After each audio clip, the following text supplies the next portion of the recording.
Olá pessoal, graças ao nosso maravilhoso Deus, nós podemos estar aqui mais uma vez com todos vocês nesse vídeo do nosso canal. E nós estaremos hoje dando continuidade ao livro de Gálatas, capítulo 6, e estaremos falando versículo por versículo.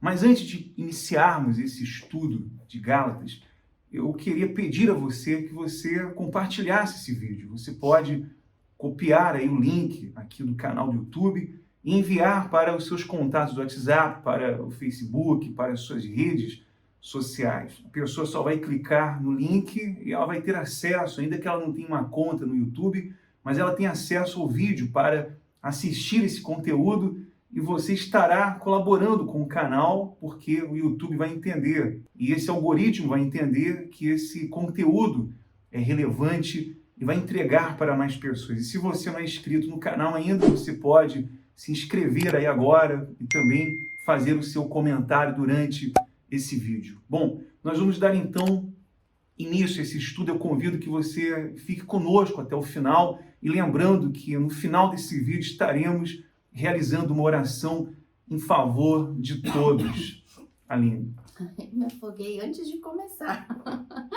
Oi, gente. Estamos aí na reta final do nosso estudo expositivo de Gálatas e pra gente tem sido uma bênção estar aqui dividindo com vocês esse estudo tão minucioso, com tanto detalhe que é essa epístola de Paulo. E como a gente viu desde o começo, vocês sabem que eu sempre gosto de dar uma introdução para a gente começar no estudo do dia. E a gente viu aí toda uma carta, todo um verdadeiro pastor, todo um verdadeiro líder, homem de Deus, servo de Deus de verdade, fazendo aquilo para o qual ele foi chamado. Pregar e defender o evangelho, levar esta verdade para alcançar as almas, para alcançar os perdidos. Esse foi o papel de Paulo na carta de Gálatas o tempo todo. Então a gente viu aí do capítulo 1 até o capítulo 5, Paulo ensinando o que era o verdadeiro evangelho, falando do falso evangelho, defendendo o evangelho, defendendo o apostolado dele, caindo pesado, pegando duro contra os falsos profetas, inclusive corrigindo apóstolos como ele, como foi o caso de Paulo. E agora, no final do capítulo 5 e principalmente no capítulo 6, que sinceramente acho que o capítulo mais difícil de se ensinar dessa carta, Paulo vem aí então com a prática, a convivência na prática desse evangelho, né? Toda a carta é o evangelho praticado, mas assim com mais ênfase ali no final do capítulo 5, ensinando a igreja a viver no amor de Cristo, viver na dependência do Espírito, praticando o fruto, desenvolvendo o fruto do Espírito, como a gente viu no vídeo anterior, e hoje mais um ensinamento de como viver, como colocar em prática esses frutos do Espírito com o próximo, né? Em comunhão com a igreja. Então, a gente vai pegar muito forte hoje nos detalhes, original, enfim, palavras fortes para poder levar esse entendimento para vocês. Repito, não é um capítulo fácil de ensinar. É um capítulo que é aquele capítulo que quando um pastor ou a pessoa que ensina chega aqui e diz assim, a gente tem que ensinar isso, porque está escrito isso e a gente não pode passar essa página. A gente tem que ensinar isso e orar para que o Espírito Santo convença vocês, para que essa verdade chegue numa terra fértil, na terra daqueles que realmente precisam ouvir, né? Que vão aceitar isso, porque não é um ensinamento nosso, é um ensinamento bíblico. E se cair nessa boa terra, então vai frutificar 100 por 1. Nós temos a certeza disso. E então vamos entrar com tudo aqui, né, Aline? Isso aí. Versículo 1. Vamos lá. Então, você lê todo Eu aí. leio e a gente depois vai repetindo, né? Vamos lá. Diz assim, versículo 6. Irmãos, se alguém for surpreendido na alguma falta, vós que sois espirituais, corrige-o com espírito de brandura, com humildade, e guarda-te para que não sejas também tentado. Levai as cargas uns dos outros, e assim cumprireis a lei de Cristo. Porque se alguém julga ser alguma coisa, não sendo nada, a si mesmo se engana. Mas prove cada um o seu labor, e então terá motivo de gloriar-se unicamente em si e não em outro. Porque cada um levará o seu próprio fardo. Vamos ler até aqui? Depois a gente continua, né? Senão vai ficar muito. Então, tu quer começar ou eu posso começar? É importante você entender que Paulo está falando aqui com cristãos, né? Com pessoas que nasceram de novo. E com cristãos que foram pegos cometendo pecado, então que foram enganados pelo pecado. E agora ele está falando sobre essa brandura com que devemos tratar esses cristãos, né? Nós devemos ajudar esses cristãos que caíram nesse pecado. Então, aqui ele está tratando de uma igreja. Lembre-se que essas são cartas que Paulo escreveu para as igrejas em Galácia, né? Que estavam ali sendo atacadas pelos falsos profetas, pelos falsos mestres, estavam sendo infestadas por esses falsos mestres. Mas aqui ele está agora se dirigindo aos cristãos, né, aos nascidos de Deus. E falando também aqui dessa brandura, nós já comentamos sobre esse fruto do Espírito, que todos aqueles que nasceram de Deus, os verdadeiros cristãos, possuem essa característica de tratar o outro com brandura, né? Jamais nós vamos expor o pecado daquela pessoa, jamais vamos expor o erro daquela pessoa sem antes trazer aquela pessoa e corrigir em amor, não impondo sobre ela uma lei, né? Eu até lembro aqui de um líder de grande notoriedade e que ele disse, olha, quem quiser trabalhar comigo é na lei. Se sair da lei, eu vou impor o chicote, né? Quer dizer, não é por amor ao próximo, mas por medo. Assim trabalham as religiões, o falso evangelho, impondo sobre as pessoas a lei. Elas têm que andar na linha pelo medo, né? E não por arrependimento. Porque aqui não se está tratando de alguém que vive na prática do pecado, mas de alguém que caiu. E todos estamos sujeitos a isso. Todos estamos sujeitos ao pecado. Só que Paulo está incentivando aqui a cuidar com humildade, né? Com brandura, Aline. Exato. Olha só, eu vou ler de novo para a gente entrar. Isso aqui é muito importante. Eu quero até ler a palavra no original grego para vocês, porque quando tu só lê no português, tu não consegue ter o entendimento do que realmente esse texto quer dizer. Por isso eu sempre vou falar e repetir que quem se aventura a ensinar tem que estudar profundamente as escrituras para não ensinar errado. É muito importante aqueles que ensinam sempre procurar o entendimento das palavras no originais, porque às vezes só no português, só no espanhol, não traz a essência, a profundidade da coisa. Então, olha só, vamos lá. Irmãos, aí já começa. Ninguém trata de irmão alguém que é incrédulo. Irmão é aqueles que fazem parte do corpo de Cristo. É a igreja de Cristo. Então, Paulo, como o Anderson disse, está falando agora com pessoas nascidas de Deus. Irmãos na fé de verdade.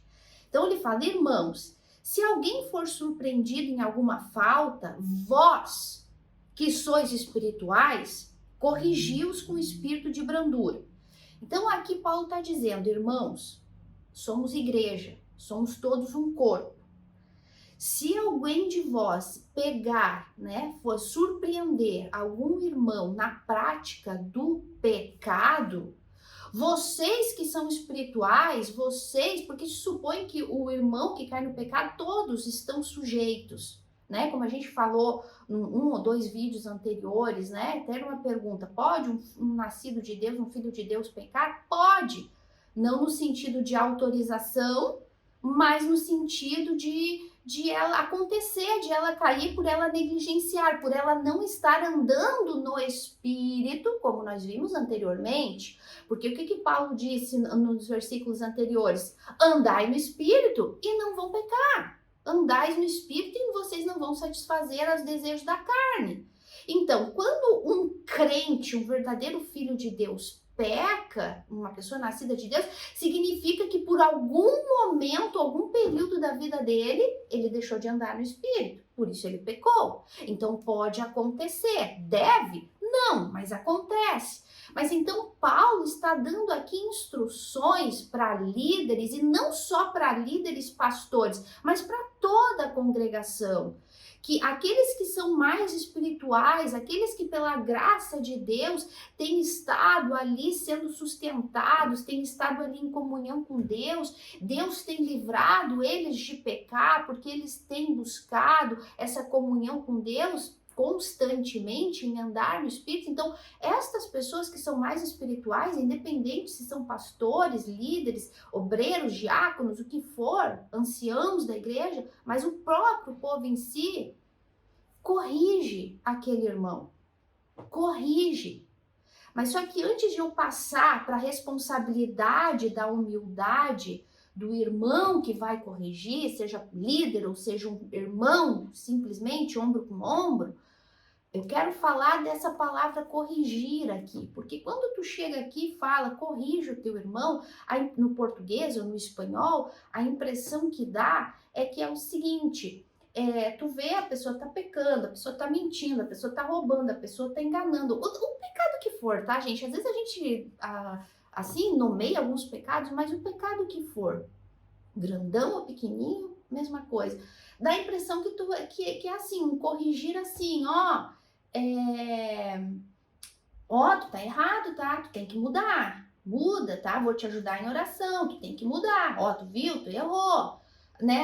Eu peguei a pessoa, né? A pessoa foi pega ali, cometendo uma falha, um pecado. Então, a impressão que dá de que corrigir é simplesmente chegar e falar para ela: tu tá fazendo errado, tu tem que mudar, tu tem que te arrepender disso aí, tu tem que mudar. Mas não é isso, gente. Não é algo assim tão simples. E aqui é que entra o detalhe de estudar no original. Essa palavra no original grego é uma palavra bem difícil até de pronunciar. É a palavra kartartizo. Olha que difícil, kartartizo, que significa tornar perfeito, restaurar. Vamos lá, olha o compromisso, a responsabilidade que eu, como membro do corpo de Cristo, tenho com o irmão que pecou, que caiu em pecado, que perdeu comunhão com Deus, não salvação, comunhão. Olha só, eu tenho a responsabilidade não só de corrigir. Tô te corrigindo, tu tá errado. Tu deu mancado. Não. Eu tenho a responsabilidade de tornar esse irmão perfeito, de restaurar ele. Parece que é uma coisa assim, nossa, mas quem torna a pessoa perfeita é Deus. Quem restaura é Deus. Claro, espiritualmente, claro que sim, mas nós, como templo do Espírito, também temos essa responsabilidade. Olha para vocês verem o grau da coisa. Só que é o seguinte, a minha responsabilidade é fazer com que aquela pessoa que pecou volte ao estado original dela, de andar de novo nos caminhos corretos de Deus, se arrepender daquele pecado, restaurar ela no corpo de Cristo. Ela estava doente, corpo de Cristo, todos ali unidos. Tá lá minha perna toda quebrada, toda esmagada, eu não vou arrancar a perna fora. Olha o compromisso, cuidar. Esse corrigir aqui, restaurar, fazer aquela perna quebrada voltar ao estado original, ajudar ela a colar os ossinhos, ajudar. Só que aqui tem um porém. No original, essa palavra se refere a um irmão arrependido. Eu tenho responsabilidade de cuidar daquele irmão ali, mas aquele irmão tem que estar arrependido. Não é simplesmente eu chegar e falar, ó, tu pecou, tu tá errado, mas aquele irmão não querer se arrepender do pecado dele. Aquele irmão está acomodado no pecado dele ou num orgulho, a falta de comunhão dele com Deus está tão grande, que ele está num orgulho tão grande, que ele acha que ele está certo, que ele não quer se arrepender. Ele não quer. Então, aí não é responsabilidade nossa mais. A responsabilidade nossa como igreja é cuidar do irmão arrependido. Aquele que fala, puxa vida, é mesmo, meu Deus, o que eu fiz? Me ajuda, eu quero ajuda. Eu realmente preciso voltar ao meu estado de antes, quando eu estava em comunhão com Deus, me ajuda. Então, essa é a nossa responsabilidade, o irmão arrependido. Porém, quando aquele irmão não está arrependido do seu pecado, aí já não é mais com a gente a restauração, já não é mais com a gente, aí é com o próprio Deus. Aí a gente vai lá para aquele textinho de Hebreus que Paulo, o escritor de Hebreus, fala, né? Quem vai corrigir, quem vai açoitar é o próprio Deus, né? Porque Deus corrige o filho que ama. Então a gente vê muito isso, não é simplesmente só um corrigir, ó, tu tá errado, tu tem que te arrepender e te consertar, não. A pessoa mesmo, ela precisa estar arrependida. E a gente vê vários casos de pessoas que a gente vai corrigir, vai exortar, e ela realmente assume, ela realmente, puxa, é verdade, eu errei, eu não devia ter feito isso, eu não devia ter falado assim, eu não devia ter me comportado dessa maneira, eu tô sendo uma pedra de tropeço para os meus outros irmãos, isso está me fazendo mal, a minha comunhão foi afetada, independente do pecado dela. Então aquela pessoa, ela está apta para ser restaurada, ser tornada perfeita de novo, né? Agora, a pessoa que tá com a perna quebrada, não quer ir no médico? Como é que a perna dela vai consertar? Não vai. Ou então vai ficar toda torta. Então é muito importante esse detalhe aqui, tá, gente? A palavra no original aqui é restaurar um irmão arrependido. Não aquele que quer continuar na safadeza, né? Porque esse aí vai ter que se ver com Deus. Né? Então, é só para vocês entenderem até que ponto chega a responsabilidade da gente como corpo de Cristo. Né? E como a gente já viu vários exemplos, né? A gente já presenciou isso mesmo, de a gente ir corrigir pessoas por amor e dizer, ó, não é por aí, tá errado, e a pessoa voltar a moeda contra a gente. Não, eu agi assim por causa disso. Eu fiz isso porque eu tô certo, eu não tiro nenhuma palavra do que eu falei. Eu tô certa, eu agi dessa maneira porque eu tive meus motivos. Entende? Então, aí nem como ajudar. Não tem nem como ajudar. Né? Então, isso e é muito importante esse entendimento, tá? Aqui, então, a palavra no original é um irmão que deve ser restaurado, mas tem que ser um irmão arrependido. Se supõe que um filho de Deus está mais apto a se sentir tocado pelo Espírito Santo para o verdadeiro arrependimento, né? Mas às vezes ele está tão endurecido, tão enganado pelo pecado, como tu falou, que o pecado continua enganando ele. Ele ainda não entendeu, é um bebê na fé, ele ainda não entendeu que ele não é mais escravo daquele pecado, como a gente falou. Cristo já matou aquele pecado na cruz, mas ela ainda não entendeu. Então ela é um bebezinho na fé, então ela continua sendo enganada por esse pecado. Então é só para vocês entenderem até que ponto a gente tem autoridade para poder restaurar o irmão, fazer o irmão se tornar perfeito de novo, de acordo com essa palavra aqui. A gente pode ir até um ponto, daquele ponto ali com Deus. Aí o puxão de orelha vai ser duro, vai ser. Aí a pessoa vai ficar triste, frustrada, amargurada, vai se achar excluída, vai achar que Deus não fala mais com ela, não responde ela, que nada dá certo para ela. Mas por quê? Porque ela, no fundo, não se arrependeu do pecado dela. Sim. E daí ela acaba culpando até a igreja, porque a igreja não me apoia, porque a igreja não me entende, porque as pessoas não me entendem. Então ela vai cada vez procurando mais justificativas para si e cada vez se afastando mais do arrependimento e mais da comunhão com Deus, né? E então quando Deus pegá-la de jeito, vai doer. Então, tem que ter esse cuidado. E eu posso continuar, amor? Só você contextualizou muito bem aí isso, né? De corrigir, que é reparar, que é restaurar de fato algo. Eu vejo isso como um osso quebrado, né? Você tem que engessar aquele braço, aquela perna que está quebrada, e tem que ter um processo de cura, de restauração, até que aquela pessoa esteja apta novamente para usar o braço, para caminhar, mas existe um processo. E isso só vai acontecer se a pessoa se submeter a isso, se ela querer, né, ser ajudada, como a Aline falou. A gente já teve situações que a pessoa quis ser ajudada e ela foi restaurada, né? Foi corrigida. Essa palavra é muito profunda, porque é uma correção, né, de hábitos, correção de caminhar, de atitudes, e vai corrigir de fato a vida daquela pessoa. Ela não está vivendo no pecado, mas ela caiu no pecado. Ela cometeu aquele pecado. E se não for corrigido, vai trazer muitas consequências para ela e para as pessoas que estão ao redor dela. Então, essa correção é algo muito mais profundo do que somente falar, olha, abre o teu olho, então cuidado, né? Ou dar um conselho superficial, mas de fato corrigir. Por isso que Paulo diz aqui, os que são cheios do Espírito Santo. Aqueles que são cheios, porque antes de eu corrigir alguém, eu tenho que ter uma vida correta com Deus.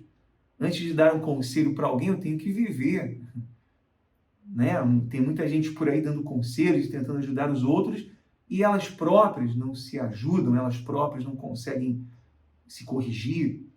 Então isso é muito importante, por isso que ele diz, aqueles que são cheios do Espírito Santo, os cristãos que de fato são cheios do Espírito Santo, que estão em comunhão com Deus, podem corrigir aqueles que não estão. Né? Como ele fala assim, né? Vós que sois espirituais, né? Corrige-os com espírito de brandura. Veja que Paulo fala, ele fala aqui, ó, e guarda-te para que não sejas também tentado.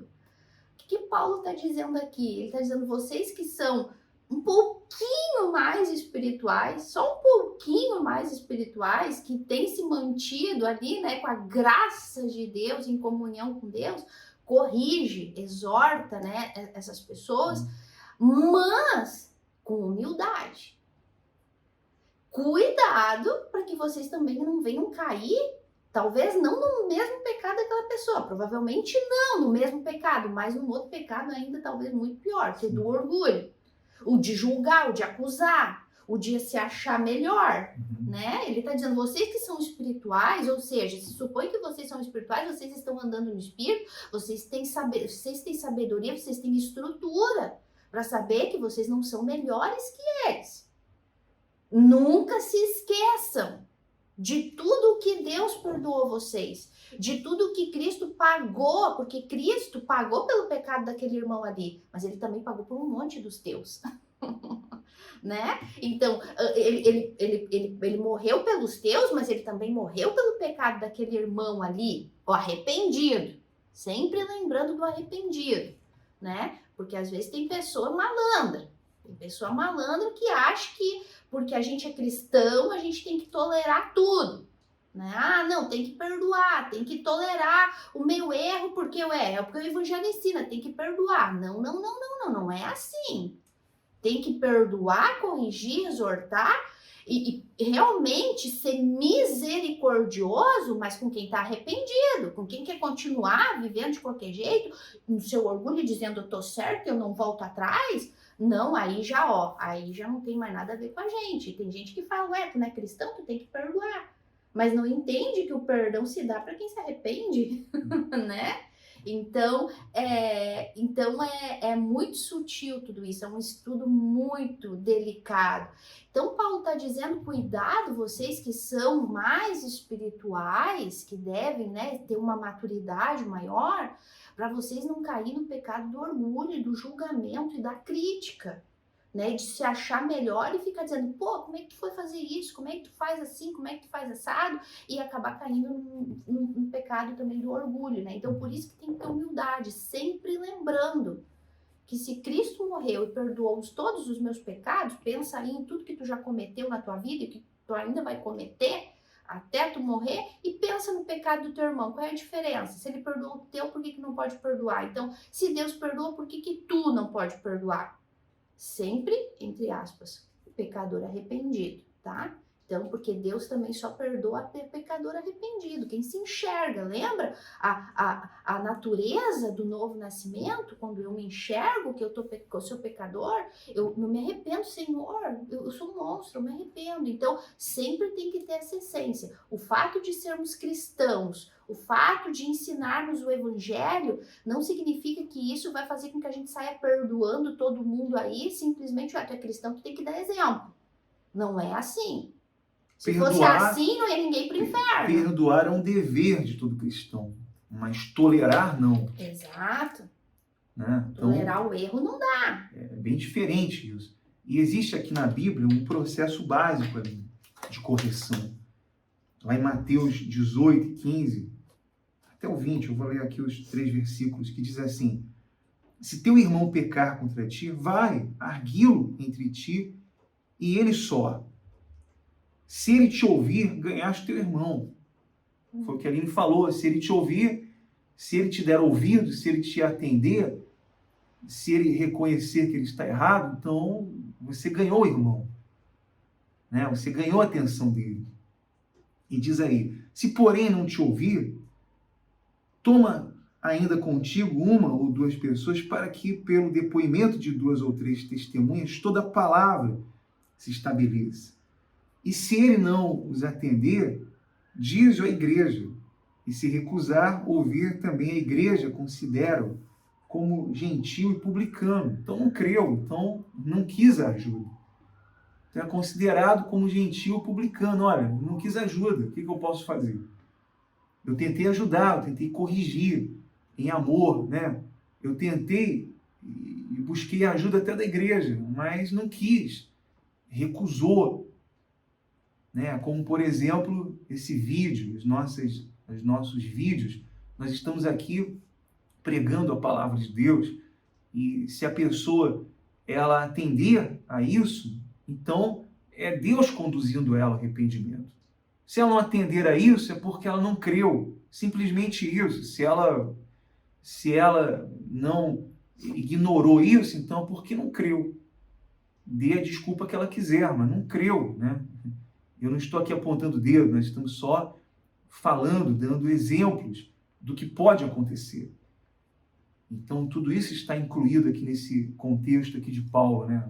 A gente vai tentar, de todas as formas, corrigir, curar aquele braço quebrado ali, aquele membro que está doente, que está ferido, com amor, com humildade, porque, lembrando, sempre eu vou me certificar que eu estou vivendo corretamente com Deus para poder ajudar, para poder, de fato, ajudar de forma eficiente, né? Porque eu não poderia ajudar se eu não estou bem, se eu não estou vivendo corretamente com Deus. E isso tudo tem que ser analisado, porque tudo está debaixo dos olhos de Deus. Ele está vendo tudo. Todas as coisas ele está vendo. Não adianta eu dizer que estou bem, querendo dar exemplo para os outros, se eu não estou bem. E Deus sabe sobre isso, né? Então, agora nós vamos passar aqui para o versículo 2, né, Aline? Diz assim: levai, né, aqui seguindo o contexto de ajudar um irmão arrependido, né, um irmão que reconheceu, caí, pequei, errei, falhei, falei bobagem, me expressei mal, agi como não devia, menti, enganei, repito, pecado que for, aquele pareça aparentemente mais insignificante ou aquele mais grotesco, né? Então Paulo segue falando assim: corrige com mansidão, com misericórdia, sempre lembrando que tu também é um pecador redimido, né? Todos nós somos pecadores redimidos. Vou falar de novo. isso não significa que a gente pode tolerar, né, o erro. E daí ele vem e fala assim: levai as cargas uns dos outros, e assim cumprirei a lei de Cristo. O que significa isso, de levar a carga um dos outros? É exatamente isso, ter essa misericórdia de poder ajudar. Aquela pessoa pecou, aquela pessoa falhou, aquela pessoa meteu o pé na jaca.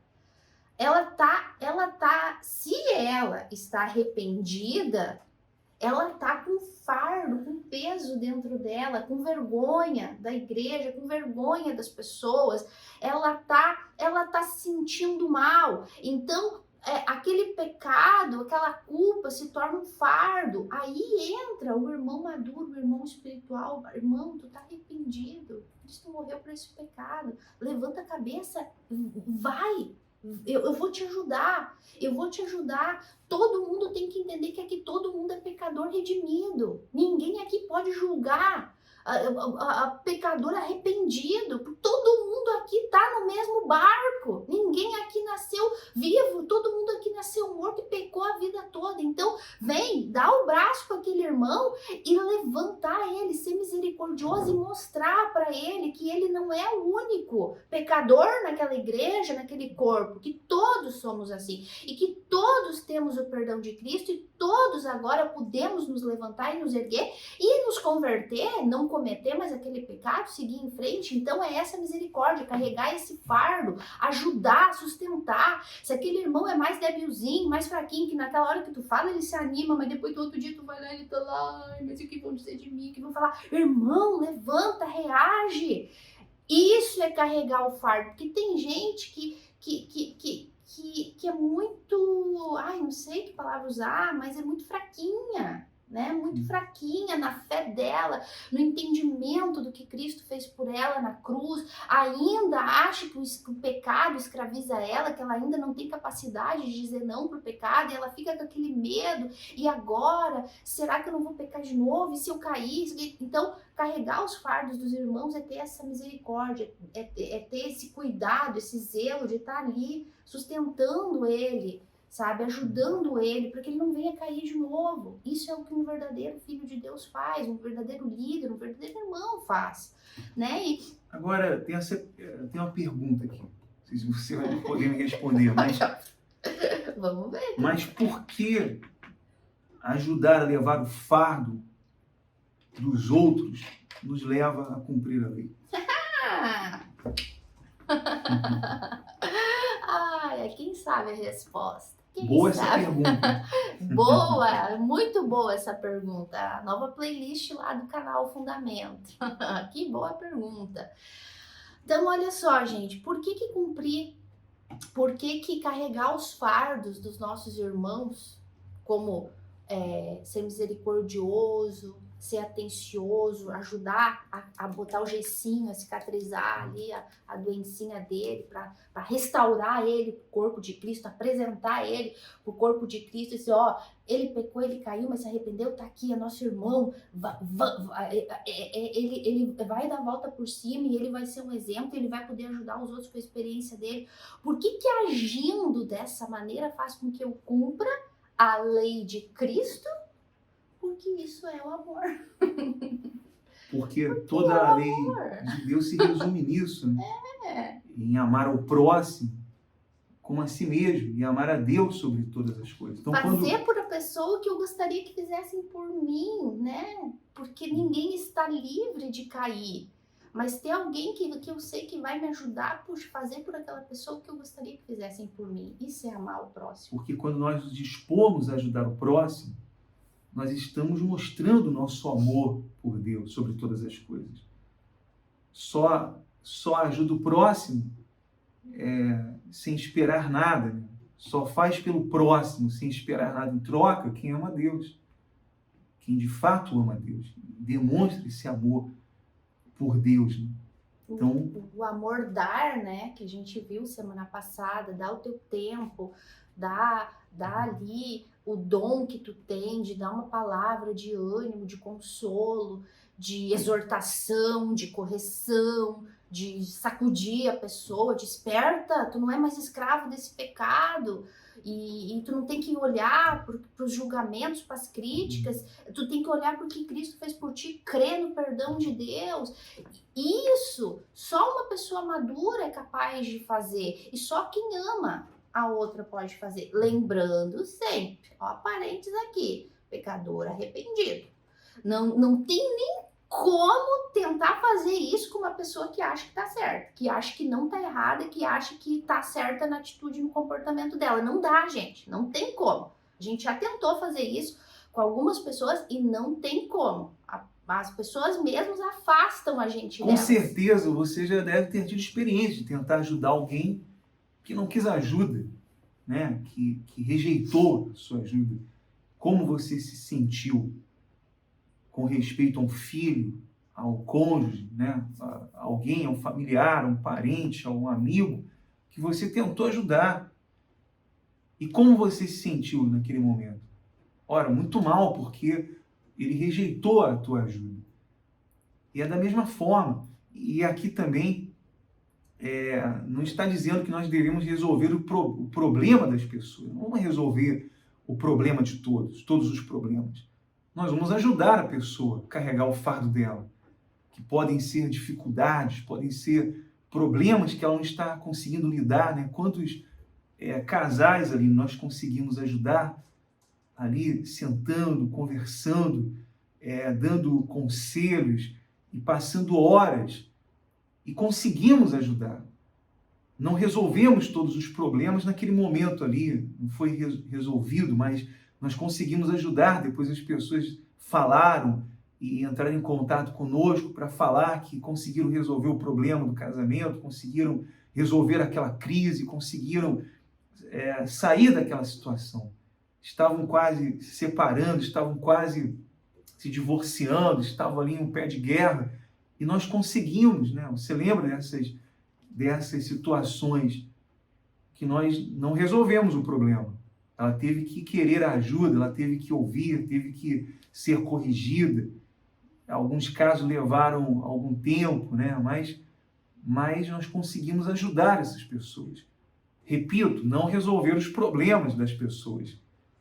Ele não está falando aqui de resolver, mas de levar as cargas um dos outros, de ajudar uns aos outros, de amar ao próximo. Então nós estaremos cumprindo a lei. Servir, porque esse cumprir, carregando os fardos, as cargas uns dos outros, nós estamos cumprindo a lei de Cristo, que a lei de Cristo é esse amor ao próximo, é este servir ao próximo.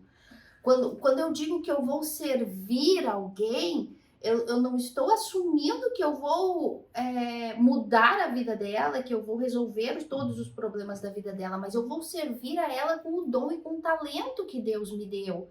Aquilo que estiver ao meu alcance, seja uma palavra, uma orientação, uma exortação, uma palavra de ânimo, biblicamente, não motivação do mundo, palavra de ânimo, um versículo, um texto bíblico, exemplo bíblico, uma oração, gente. Às vezes um sorriso, irmão. E às vezes os nossos próprios problemas pelos quais já passamos, experiências. Exato. Então nós vamos servir esse amor, né? Esse cumprir a lei de Cristo é servir com este amor incondicional. O amor, aquela palavrinha grego lá, agape, né? Que quer dizer o amor legítimo, incondicional. O amor desse mundo é condicional. O amor desse mundo toma lá da cá. Eu vou ajudar o outro, mas o que ele pode me favorecer mais tarde, né? Esse é o amor desse mundo. Toma lá da cá, ou dá ou desce. O amor que é falsificado, o amor mentiroso. Esse é o amor do mundo. Né? E o que entra no que eu ia falar agora aqui também, que o cumprir a lei de Cristo, ajudando o meu irmão, tem que ser também um amor prático, né? Não um amor na teoria. Vou orar por ti e dar as costas e deixar o irmãozinho se virar, digamos, né? Estamos falando de irmãos que pecaram, mas como o Anderson falou, às vezes a carga, o fardo do irmão é uma dificuldade que ela está passando, né? Está passando por uma dificuldade financeira, um exemplo. Ah, irmão, vou orar por ti e vou para casa encher minha pança e o irmão tá lá sem comida para ele, para a família. Tá dando para entender? Então, é um amor prático, não é só na teoria, né? Que nem Tiago disse, né? Mostra essa tua fé que tu diz aí com obras. Porque o que adianta tu ver o irmão lá morrendo de frio e dizer, irmão, vai com Deus, e não dar um casaco para ele vestir? Então, o amor serviçal, o amor incondicional, que é viver de acordo com a lei de Cristo, também é um amor prático, né? Tem que ser concreto, não só de boca.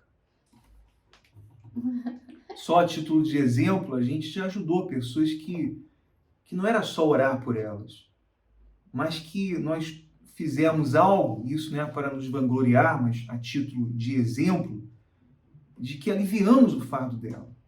Conseguimos ajudar, de fato, aquelas pessoas que precisavam ali de uma ajuda, não só de um conselho, de uma palavra, mas às vezes de um exame, às vezes de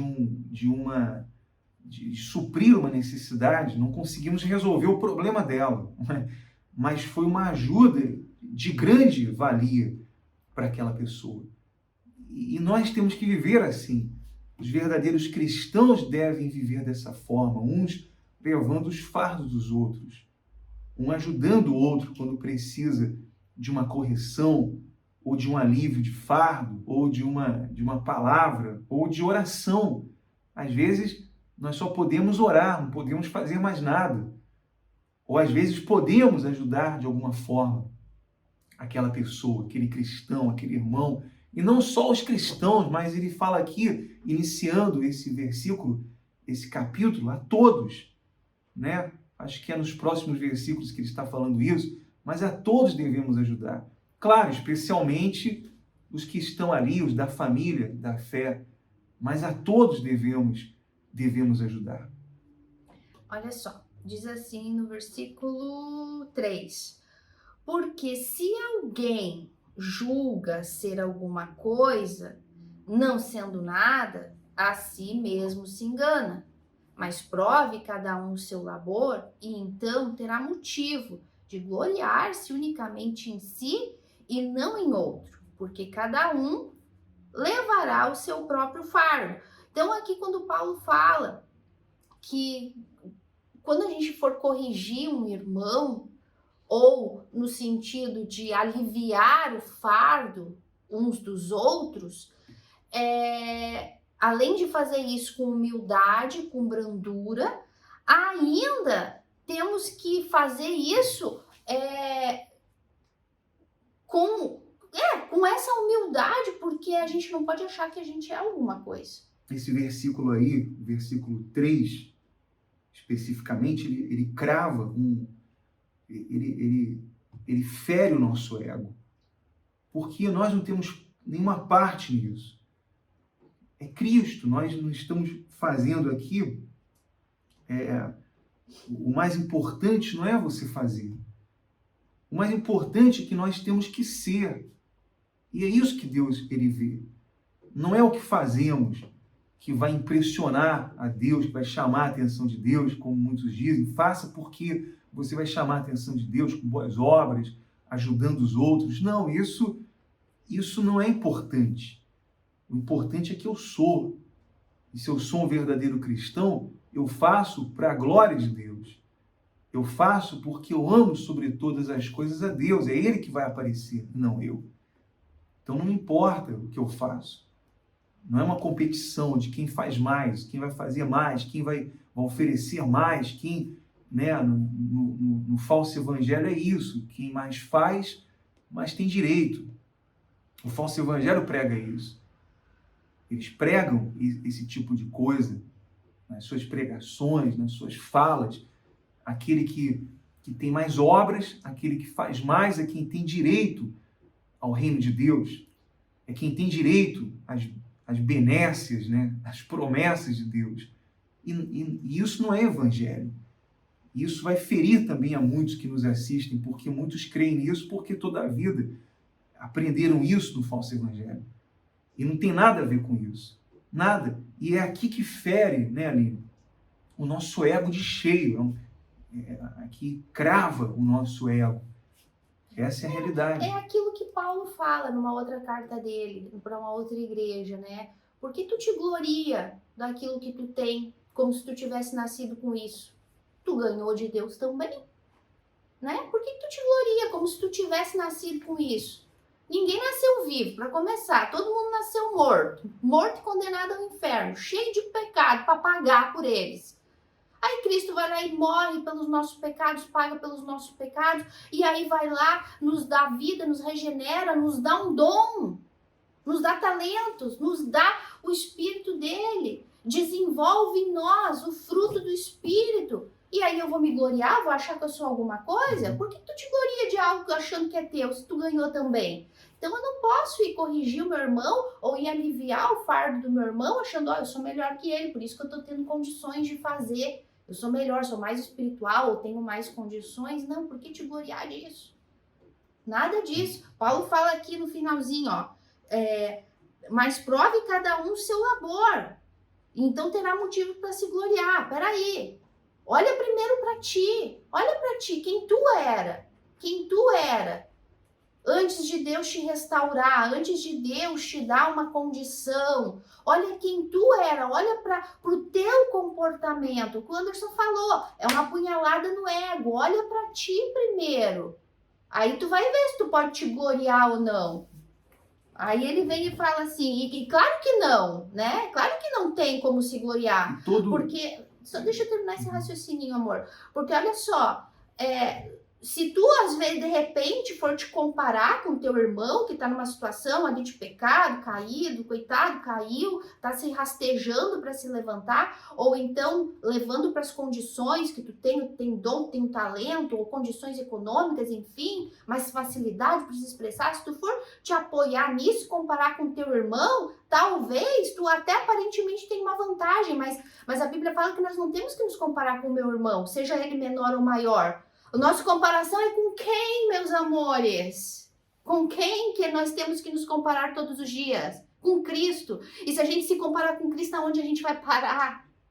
Nada. A gente vai parar no pó da terra, que é o que a gente é. Ele é o nosso espelho, é com ele que nós temos que nos comparar. É para a cruz que nós temos que olhar. E quando a gente olha para a cruz e olha para Cristo, para a beleza, para a perfeição, para a fidelidade dele, o que sobra da gente? Então não existe se gloriar. Então a gente tem que olhar para si mesmo, olhar para a nossa condição, né? E aceitar. E aí ele fala assim, porque cada um levará o seu próprio fardo. O dia que nós estivermos, e é diferente aqui, tá? Quando a gente fala lá carregar as cargas, os fardos uns dos outros, é diferente as palavras no original ali. Quando tu fala de carregar o fardo do meu irmão, é um fardo compartilhado, um fardo de misericórdia, um fardo de servir, de ajudar. Agora, quando fala aqui, cara, porque cada um levará o seu próprio fardo, significa que eu vou ter que prestar conta diante do tribunal de Cristo das minhas obras. Sou filha de Deus, eu fui criada para andar em boas obras. Um dia nós vamos estar diante do tribunal de Cristo e eu é que vou ter que prestar conta. E aqui não é compartilhado, tá? Aqui não é compartilhado o fardo, aqui é o meu. Aqui as minhas responsabilidades, a minha conduta, o meu comportamento como filha de Deus diante do tribunal de Cristo. Aqui entra as recompensas, os galardões, ou então aquela, né, será julgada as suas obras, se for de ouro, prata, pedra preciosa ou de palha ou feno. Se for ouro, pratas, pedras preciosas, tu vai receber recompensa. Se for palha e feno, vai queimar e tu não vai ter nada. Então, cada um tem que olhar para o seu umbigo, nesse sentido de vigiar e cuidar e ver que não é nada. A gente, pela graça de Deus, ainda está aqui respirando. Pela graça de Deus, ele nos resgatou do inferno. Pela graça de Deus, ele ainda deu um dom pra gente. E pela graça de Deus, ele colocou um irmãozinho mais fraquinho do nosso lado pra gente ajudar. Tudo isso é graça. A verdade é que todo esse trabalho que as pessoas fazem, se esse trabalho, se essas obras são acompanhadas, são feitas na carne, então ela será acompanhada disso aqui, de competitividade, né? Ela faz, mas ela olha para o outro, fez mais que eu, amanhã eu faço mais, né? Não, ela ajudou 2 pessoas, eu vou ajudar 3, vou ajudar 4, vou ajudar o dobro, vou fazer mais, porque ela se compara às outras pessoas, porque elas querem mostrar, elas querem aparecer na foto, elas querem se aparecer para os outros, ou para o líder, ou para os demais, né? Ou para a consciência dela mesma, né, amor? Às Sim. vezes, né? Para se convencer, né? Como descargo de consciência, pô, eu fiz uma obra, eu fiz uma boa ação, e ninguém será salvo, ninguém terá a atenção de Deus, ou vai impactar Deus porque fez boa ação. Jamais, nunca, jamais. Isso só na cabeça dos falsos mestres, aqueles que ensinam esse tipo de coisa. E aqueles que são convencidos do que querem ser convencidos, né? Os que se auto-enganam, como o Paulo falou ali, não. Exatamente. Se auto-enganam. Mas quando o trabalho é feito no Espírito, todo o labor é feito no Espírito, para que a glória seja do nosso Senhor Jesus, e somente dele, então nós ficamos satisfeitos. Há uma satisfação. É como esse trabalho aqui no canal, né? De formiguinha, né? E nós não estamos aqui satisfeitos porque muita gente vai curtir, porque há muitos seguidores, porque há muita ajuda. Ao contrário, não tem quase nada, mas nós ficamos satisfeitos porque sempre alcança uma pessoa, sempre alcança alguém que precisa ouvir o Evangelho, sempre alcança alguém e vai beneficiar aquela pessoa que vai crer em Jesus, que vai conhecer o verdadeiro Evangelho, que vai ser transformada pela palavra de Deus. E essa é a satisfação que vem. E sempre temos essa satisfação, né? Porque essa é a nossa alegria. Porque nós fazemos isso não na carne, não para nos mostrar para ninguém. Mas Deus está vendo esse trabalho aqui. Né? Exatamente. Então Ele está vendo essa semente que está sendo plantada. Ele está vendo o trabalho que estamos fazendo. Ele está vendo esse esforço que não é na carne, mas no Espírito, para que ele seja conhecido, para que as pessoas creiam nele. Não sei se você entende isso, mas todo esse trabalho, então, acompanhado, que é feito na carne, será acompanhado de consequências, acompanhado dessa competitividade. A pessoa vai viver querendo fazer mais porque ela vai se comparar às outras pessoas, né? Tanto uma competitividade. Trava-língua. Tanto de inveja, né? Puxa, fez mais que eu, ou então de orgulho, eu fiz mais que ela, né? É dos dois lados. Ou para dizer, puxa, ela fez mais que eu, tenho que fazer mais. Ou então, eu fiz mais, né? Então, gente, que triste. Posso seguir, amor, lendo? Uhum. Então, no versículo 6 diz assim, título, né? Aí, agora vem outra partezinha bem difícil de ensinar. Que o Espírito Santo nos ajude e convença vocês dessas verdades. O título diz assim, o que o homem semear, isso também ceifará. Eu e o Anderson conversávamos hoje à tarde, quando a gente estava preparando o estudo, e, em primeiro lugar, que como esse texto, né, de que o que o homem semear vai ceifar, o que plantar vai colher, é usado, né, totalmente fora de contexto, né, usado pelo falso evangelho, o maldito evangelho da prosperidade, para levar as pessoas à ganância, a querer plantar para colher para si, né? Como a gente vai ler daqui, que o Anderson acabou de falar, e vamos continuar lendo, né? Plantar para a carne, né? Então, o falso evangelho, o evangelho da prosperidade, usa muito esse texto, que o homem plantar, ele vai colher. Então, se ela plantar muitos os seus bens, o seu dinheiro, a sua oferta, o seu voto, o seu sacrifício, então ela vai ter tudo em dobro de Deus, tudo levado para o lado econômico. Não vou dizer que aqui em uma determinada parte do texto, Paulo está se referindo a isso, e isso é uma parte bem importante do texto, e linda e gloriosa, que só filhos de Deus conseguem entender. Mas como esse texto é usado para levar as pessoas a viver na carne, a viver pensando somente nela. Se eu der o meu carro, o meu fusquinha, eu vou ter uma Ferrari. Então eu vou plantar. A pessoa está plantando na carne para colher para a própria carne, para colher para os seus próprios prazeres. Então o falso evangelho faz isso. E olha só o que esse texto na verdade se refere. Vamos lá? Diz assim. Até falava pro Anderson, aparentemente parece um texto fora de contexto. De repente, Paulo parecia que estava falando uma coisa, né, amor? De repente, ele me sai com essa pérola aqui no meio. Paulo é Paulo, né, gente? Mas lembrem-se que a gente falou no início do vídeo.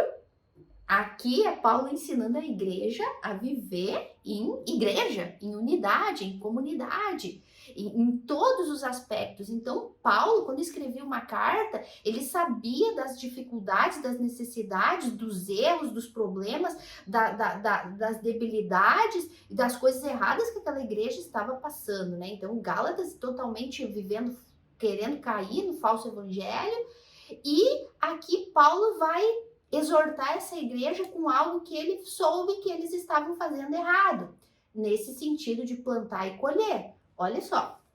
Então ele fala assim: mas aquele que está sendo instruído na palavra, faça participante de todas as coisas boas aquele que o instrui.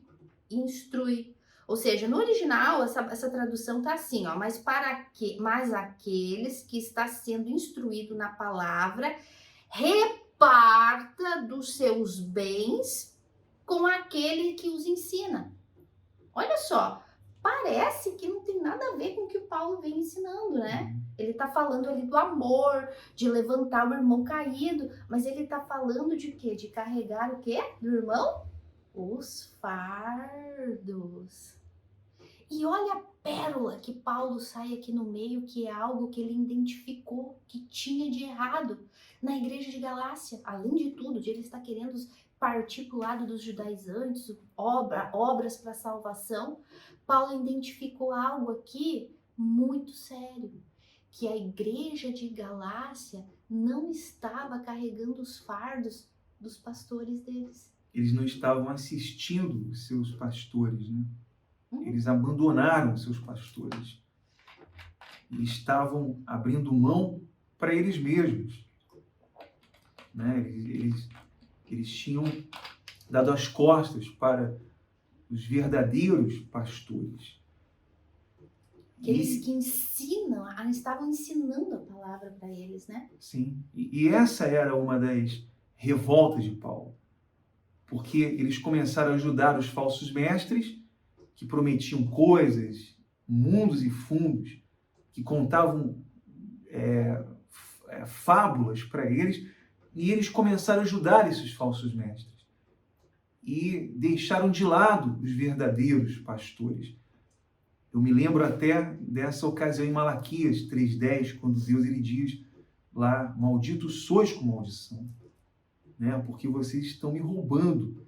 E quando ele fala sobre isso, é porque o povo daquele lugar, eles tinham abandonado os sacerdotes e deixaram os sacerdotes ao Deus dará. E os sacerdotes tiveram que ir para o campo trabalhar, porque eles não tinham quem os sustentasse para que eles executassem a ordem de Deus, de ficar no templo e pregar a palavra de Deus, pregar os estatutos, e cuidar do povo, e alimentar o povo com a sua palavra. Só que o povo tinha abandonado aquele sacerdote, e o que eles fizeram? Eles tiveram que ir e trabalhar no campo. E essa foi a revolta de Deus, tanto é que Deus, de forma muito irada, Deus fala, malditos sois, porque vocês estão abandonando os meus servos, que eu os instruí, que eu os ordenei para que eles estivessem no templo alimentando vocês. E aqui Paulo está falando da mesma forma, porque no falso evangelho aí fora, o que as pessoas são incentivadas a dar quando há uma proposta, né? O falso evangelho diz, olha, dê o seu carro e você vai receber uma Ferrari. É uma boa proposta. E elas Dê dão... sua lata velha e ganhe uma Lamborghini. Elas dão não legitimamente, elas dão por troca. Não, dê o seu salário e você será um empresário, um patrão. Dê isso e você vai receber aquilo maior em troca. Então, esse falso evangelho, ele estimula as pessoas a dar para receber outras coisas. Ninguém dá nada em troca de nada. É o que é ensinado, né? Nesse falso evangelho, nas religiões. Ninguém vai dar nada em troca de nada. Esse é o amor condicional. É o amor do mundo, o amor mentiroso, o amor falso. Por outro lado, os verdadeiros pastores, os verdadeiros mestres, aqueles que estão ensinando a palavra de Deus de forma correta, verdadeira, são ignorados. Se tornam inimigos, como Paulo disse para os Gálatas, em que momento eu me tornei inimigo de vocês? Por pregar a verdade, que a gente já estudou? Quem prega a verdade, os verdadeiros pastores fiéis à verdade, que pregam diante de Deus e da parte de Deus, se tornam inimigos. E o verdadeiro evangelho não traz lucro. E são deixados, né? E são deixados de lado, são deixados com seus fardos, né? Quantos pastores, né, que não podem se dedicar a estudar, a preparar o seu sermão, a cuidar da igreja, tá ali ajudando, fazendo uma visita, ajudando, levando uma cesta básica para uma pessoa, porque ele tem que cuidar dele mesmo.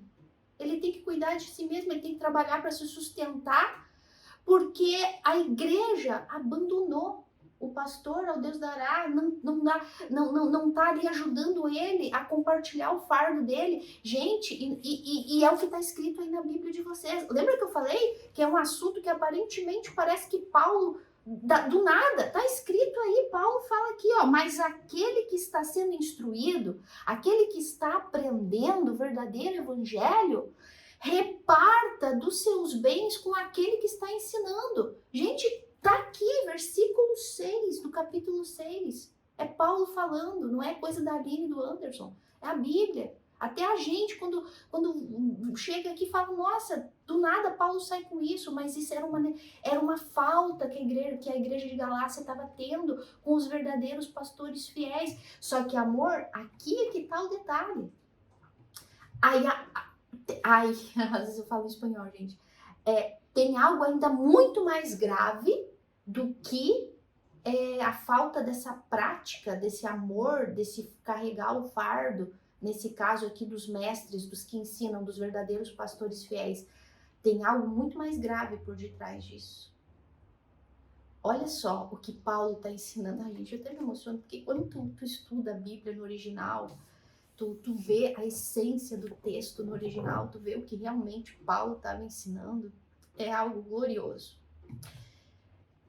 Além de haver um abandono dos verdadeiros homens e mulheres de Deus que ensinam a verdade, deixando eles ao Deus dará, o que na verdade está escondido por detrás disso é um desprezo por Cristo e pelo Evangelho.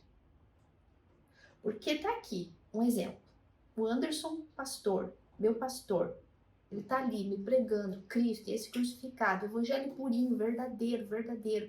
Se eu dou valor pro verdadeiro Evangelho, pro Evangelho puro da cruz de Cristo, se eu tenho interesse em aprender, em crescer, em me edificar e me parecer mais a Cristo todos os dias, e a palavra que esse pastor fiel está ensinando, está me conduzindo a isso, vai me fazer chegar a isso, nossa, eu vou querer ajudar esse pastor. Por quê? Porque ele está me levando ao entendimento do Evangelho. Agora, se eu não tenho interesse em ajudar o pastor que está me pregando a Cristo, então qual é que é a raiz do problema? É que não me interessa o que ele está pregando. Não me interessa o Cristo e o Evangelho verdadeiro que ele está pregando. Sabe o que me interessa? O que o falso Evangelho está ensinando.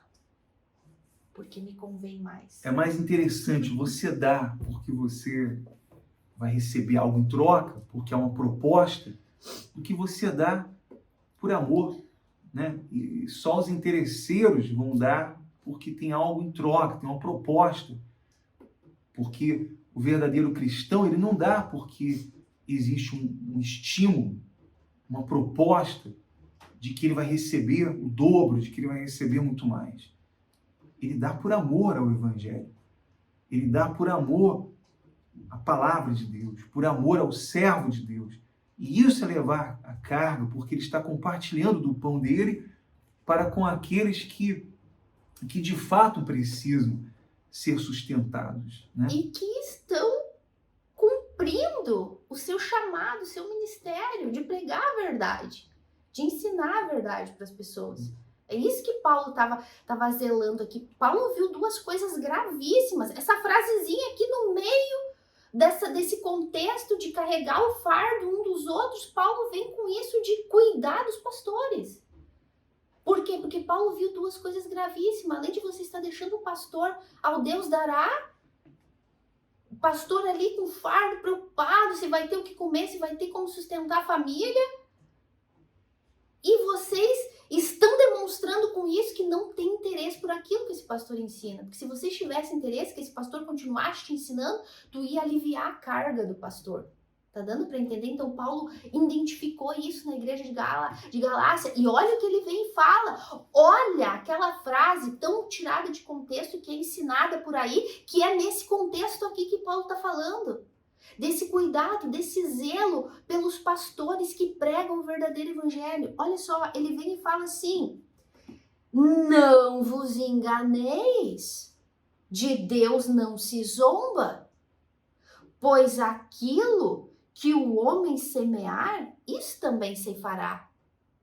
Esse textinho aí, que sempre é tirado de contexto para pregar de prosperidade. Olha o contexto que Deus está falando. Ei, não banca o esperto com Deus, e Deus não se engana. Por quê? Porque tinha gente que estava dizendo assim, não, eu não posso ajudar a igreja, eu não posso ajudar o pastor, porque eu tenho a minha família para sustentar também, eu tenho as minhas coisas, eu tenho os meus negócios, esse mês não deu, esse mês está difícil, mas por quê? Porque estava ajudando quem não deveria ajudar, estava indo lá com os falsos profetas, estava indo lá, ou então investindo em si mesmo, né, gastando por seus próprios prazeres e deleites e deixando aqueles que alimentam eles espiritualmente de lado.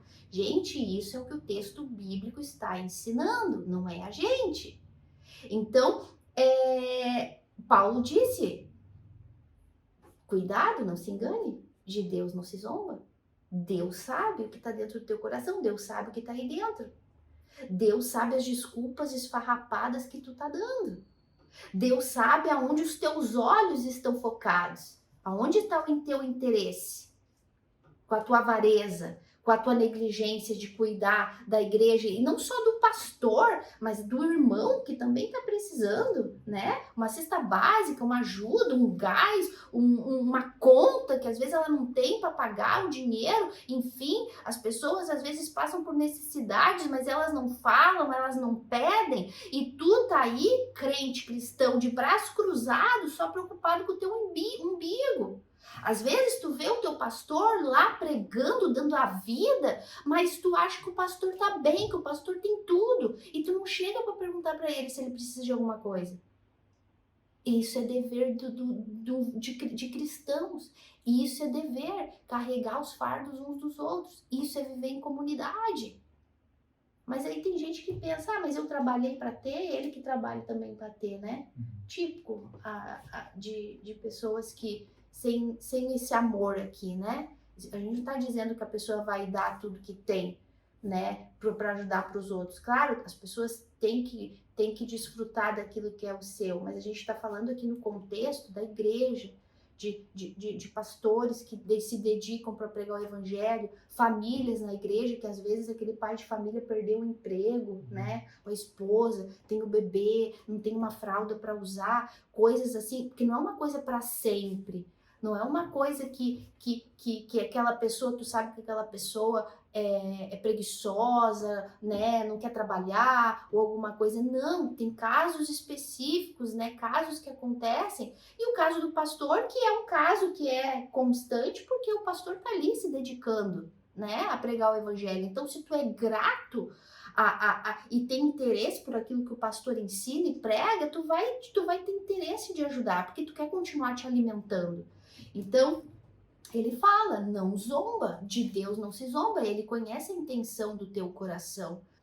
Então, Paulo te continua assim, no versículo 8, porque o que semeia para a sua própria carne, da carne colherá corrupção. Mas o que semeia para o Espírito, do Espírito colherá para a vida. O que ele está dizendo é isso, né? Ele está dizendo nesse contexto, né, amor? De que não. Olha só, vamos voltar desde o início. Primeira coisa, corrigir um irmão arrependido, ajudar, apoiar. O irmão caiu no pecado, corrige, exorta, traz ele de volta para o corpo de Cristo.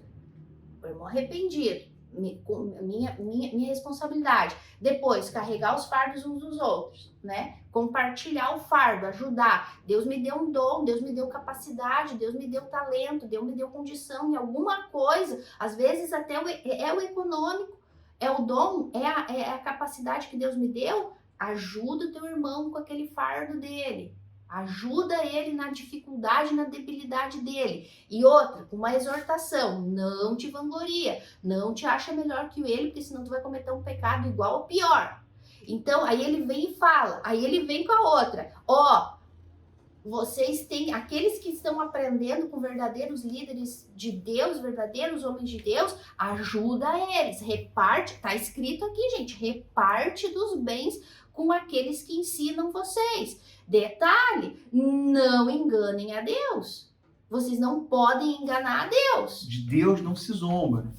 Você não pode zombar de Deus. Ninguém pode zombar de Deus. Por quê que não? Porque ele sabe com que conduta você está fazendo aquilo. Com que tipo de intenção.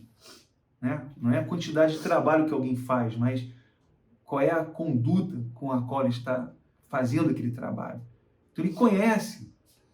Ele sabe a sua intenção, ele conhece o teu pensamento agora, por exemplo, ele conhece os teus sentimentos, ele sabe tudo que se passa dentro de nós, ele conhece tudo. Então, tudo que eu faça por alguém, ele sabe se eu estou fazendo por amor a ele ou estou fazendo para aparecer. Né? Ou se eu estou dando desculpas, né? Não tenta enganar, não tenta. Se eu estou fazendo algo, né? Se eu estou semeando para o meu bel prazer, né? Ou se eu estou semeando verdadeiramente porque eu quero ajudar, né? Os outros, eu quero ajudar o próximo. Então, ele sabe disso, ele conhece isso. Se eu estou tratando alguém só para ter o favor dela, tratando bem alguém para ter o favor, ou se eu estou sendo falso, ou se eu estou tratando legitimamente, né? Porque eu me importo com aquela pessoa. Ou se eu estou tratando bem só para ter o favor dela, se o meu sorriso é sincero ou é verdadeiro. Então, tudo que eu faço, eu posso convencer a Aline de alguma coisa. Eu posso mentir para ela e convencer a ela. Mas eu não posso zombar de Deus, eu não posso convencer a Deus disso, porque Deus sabe que é mentira. Eu posso ter um comportamento que alguém diga, poxa, que comportamento cortês, né? Mas não é, e Deus sabe que não é. E Deus conhece a minha intenção e a minha conduta espiritual. Ele sabe que não é legítimo. Por isso que naquele dia muitos vão dizer, mas Senhor, Senhor, né? Esse texto tão conhecido que passa, às vezes, de largo das pessoas, mas é por isso que vai acontecer isso, porque ele conhece as intenções, conhece a conduta, conhece todo o engano que aquela pessoa viveu, né? De fachada, de aparência, como nós vemos aí, muita gente que tem uma moral ilibada, mas que Deus não aprova, que não é aprovado por Deus. Ele sabe quem está plantando na carne e quem está plantando no espírito. Eu posso contar uma historinha? Uma historinha para vocês entenderem a lógica.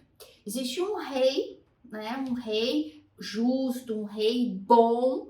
E esse rei tinha lá um seu servo que tinha lá uma pequena plantaçãozinha de cenouras. E aquele plantadorzinho de cenouras um dia chegou e viu ali aquela pequena plantaçãozinha de cenoura e viu umas cenouras lindas e disse: puxa, o meu rei é tão bom, o meu rei é tão justo, vou levar de presente para ele estas cenouras da minha plantação. Foi lá, pegou lá uma meia dúzia de cenourinhas, chegou lá e disse: meu rei, o senhor é tão bom, tão justo, e essas cenouras estão tão bonitas, eu lembrei do senhor e eu quero presentear o senhor com essas cenouras. Ah, aquele rei pegou aquelas cenouras com tanta alegria e disse: puxa vida, muito obrigada. Ó, chamou o servo dele e disse: ó, dê de presente para esse servo uma terra grande, hectares de terra, para ele poder continuar plantando ainda mais cenouras, para que mais cenouras cresçam. Então, aquele rei recompensou aquele servo fiel, aquele servo desinteressado que pensou no seu rei porque ele era bom e justo.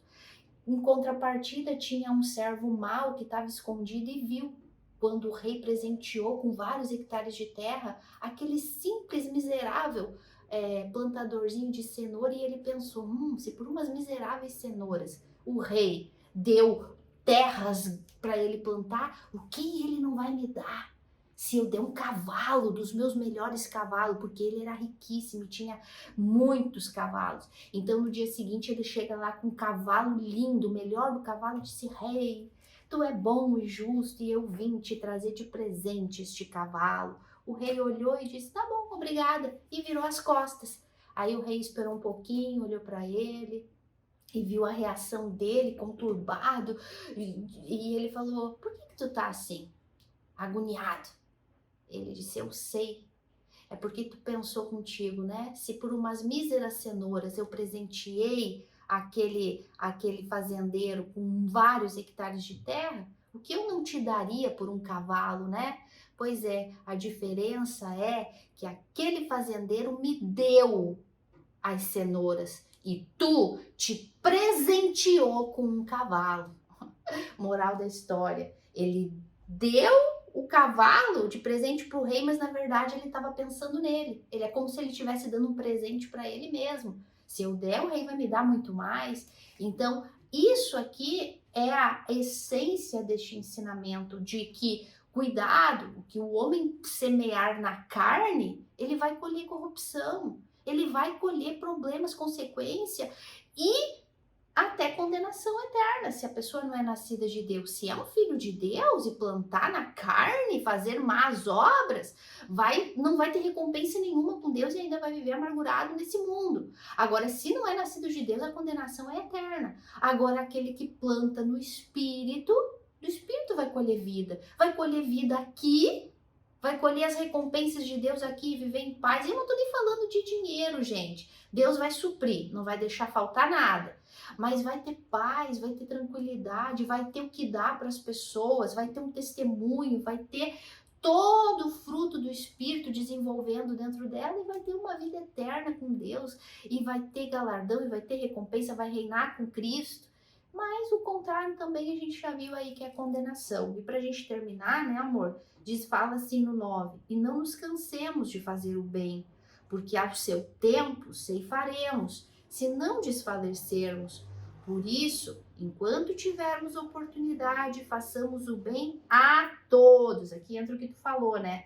Não só os da igreja, mas também pros de fora, mas principalmente aos da família da fé.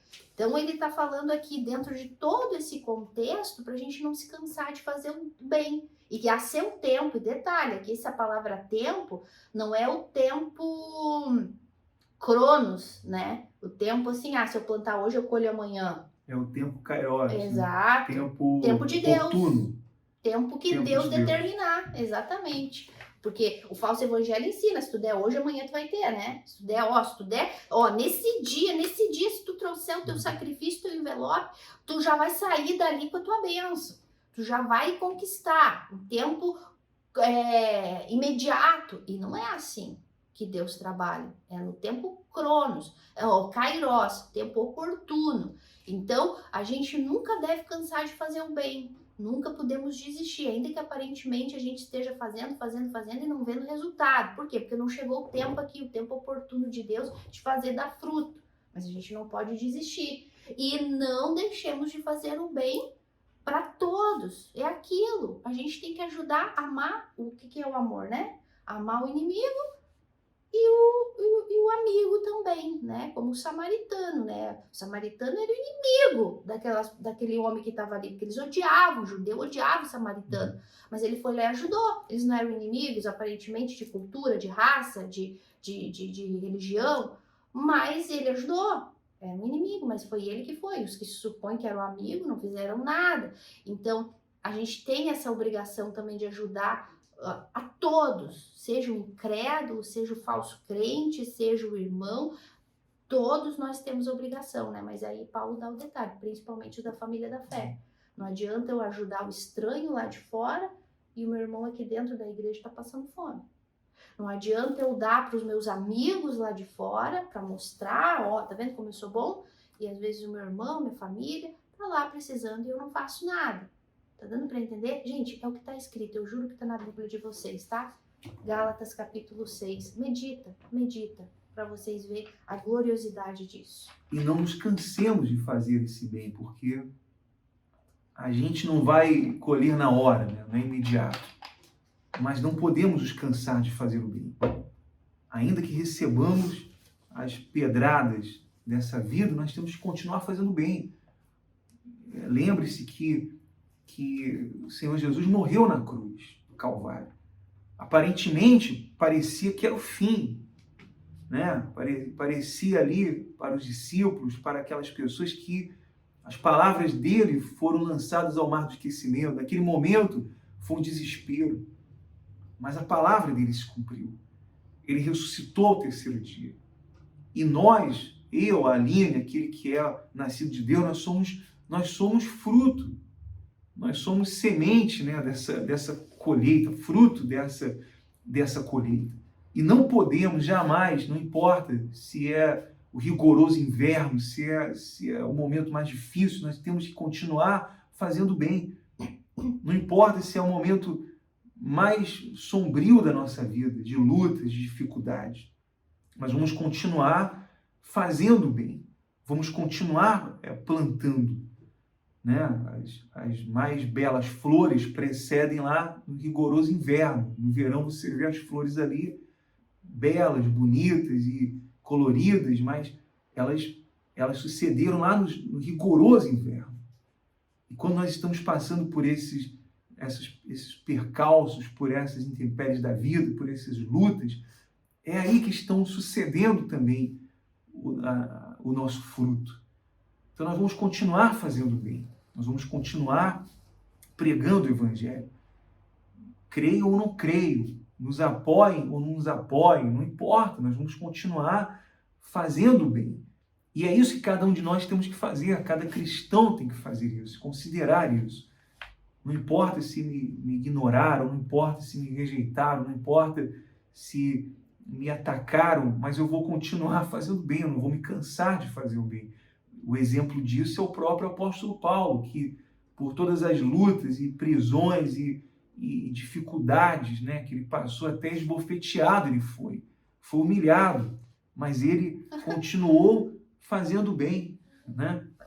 Paulo, esbofeteado, apedrejado, pauleado, teve que descer por uma cesta lá, porque queriam apedrejar ele, foi açoitado. Quantas vezes que ele foi açoitado? 40 menos uma, que é 39 chicotada. 3 vezes foi chicotado. E ele dizia, não me envergonhe do evangelho, porque é o poder de Deus para salvação. Se tinha alguém que tinha que se envergonhar e largar de mão essas igrejas que não queriam saber de nada, era ele, mas ele estava lá. Como diz no México, ao pé do canhão, lutando por essas pessoas. É importante lembrar que ele só se deteve no caminho quando estava alguém lá precisando. Quando alguém estava lá carregando a sua carga, Jesus se deteve no caminho, quando ele estava indo às cidades ali para se encontrar com aquelas pessoas, para pregar, para falar, para fazer os milagres. Ele se deteve no caminho para ajudar as pessoas, para carregar as cargas daquelas pessoas, para se revelar àquelas pessoas. E todos nós temos que continuar nesse trabalho também, nos deter no caminho para ajudar. Você pode fazer isso. Você pode fazer isso através de compartilhar esse vídeo, por exemplo. Você pode fazer isso através de não se envergonhar do Evangelho e pegar o link desse vídeo agora e compartilhar com 3 contatos, pelo menos com um contato. Pelo menos com um, e você pode ajudar uma pessoa que está no caminho, no seu caminho aí, um amigo, um familiar, um parente. Quanto custa fazer isso, né? Custa o amor pelo próximo, custa, é gratuito, mas não é tão gratuito, porque você tem que amar o próximo, você tem que não se envergonhar desse Evangelho. Você tem que ter essa postura e praticar isso que Paulo está falando. Então não vai custar nada você fazer isso e você estará ajudando alguém que Deus vai colocar aí na sua mente agora, um contato, um familiar, alguém na rede social, alguém que você vai compartilhar esse vídeo e vai convidar ela para assistir esse vídeo. E por meio dele, Deus vai fazer a obra, Deus vai transformar e vai converter essa pessoa e se revelar a essa pessoa que vai dar fruto de arrependimento. Então, eu convido você a fazer isso. E nós vamos agora, então, entrar em oração.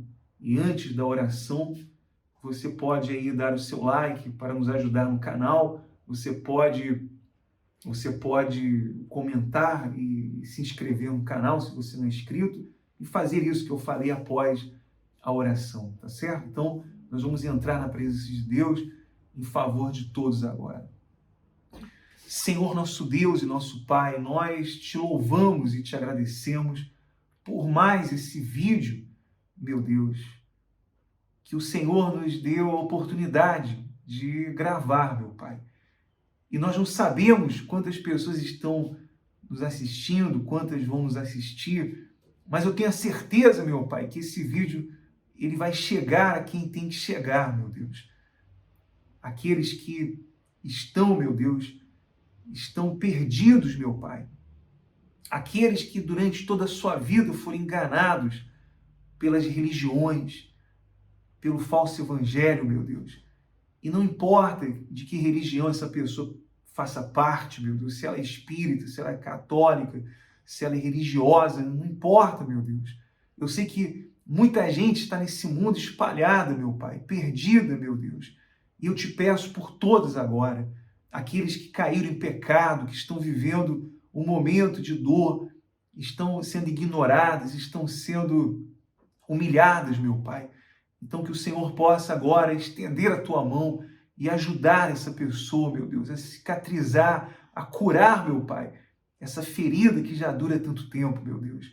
E que a tua palavra chegue a todos, meu Pai, para que haja o arrependimento, meu Deus. Que ela seja confrontada pelo Senhor, meu Pai. Que a tua luz venha iluminar a mente dessa pessoa agora, em o nome do Senhor Jesus Cristo. O Senhor conhece a necessidade de todos, o Senhor conhece as intenções, o coração, o Senhor conhece a mente, o Senhor sabe, meu Deus, de cada um, meu Pai. E eu te peço, meu Deus, que esse vídeo chegue ao máximo de pessoas, que, meu Deus, ele seja compartilhado com aqueles que precisam verdadeiramente. Em o nome do Pai, do Filho e do Espírito Santo, nós te pedimos por todos e te agradecemos desde já, meu Deus, porque temos a certeza que a tua mão já está estendida sobre aqueles que creem. Em o nome do Pai, do Filho e do Espírito Santo. Amém. E graças a Deus. Amém. Graças a Deus. Muito obrigado por nos acompanhar até aqui.